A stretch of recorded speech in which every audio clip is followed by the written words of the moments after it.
દોસ્તો, રાજપાલ યાદવે જેલમાં જતા પહેલા પોતે એવું નિવેદન આપ્યું કે મારા જોડે અત્યારે પૈસો જ નથી અને બીજું એવું કોઈ ઓપ્શન નથી કે હું પૈસા રિટર્ન આપી શકું અને મારો એવો કોઈ મિત્ર નથી.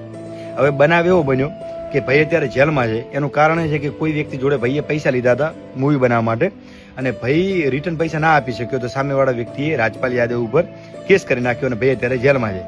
તો તમે ક્યારે વિચાર્યું છે કે આવડો મોટો સેલિબ્રિટી, આવડો મોટો એક્ટર કે જે વર્ષોથી બોલિવૂડમાં કામ કરે છે અને એ વ્યક્તિ જોડે પૈસો નથી? સ્વભાવ એનો કેટલો સારો છે, કેટલો ટેલેન્ટેડ માણસ છે, છતાં એના જોડે પૈસો નથી. આર્થિક રીતે અત્યારે તંગીમાં છે.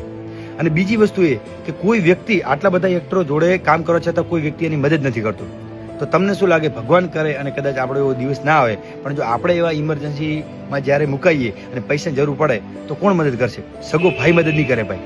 આવડા મોટા એક્ટરનું કોઈ મદદ નથી કરતું તો તમારું કોણ મદદ કરશે ભાઈ? હા, તમારામાં ટેલેન્ટ હશે તો લોકો તમારી રિસ્પેક્ટ કરશે. તમે સારો સ્વભાવ છે તમારો, તમે લોકોની મદદ કરતા હશો તો લોકો તમારી વાહવાહી કરશે. પણ ભાઈ શું કામનું? જો તમારો જોડે પૈસો જ નથી તો આ બધી વસ્તુ શું કામની? તો આ બધી વસ્તુને સાઈડમાં મૂકો અને અત્યારે આ ઉંમરમાં તમે પૈસો કમાવા ઉપર ધ્યાન આપો. એકવાર જો પૈસો આવી ગયો ને તો લોકો તમારી વાહવાહી પણ કરશે, લોકો તમારા વખાણ પણ કરશે, લોકો તમારી રિસ્પેક્ટ કરશે, બધું કરશે, પણ પૈસો હોવો જોઈએ.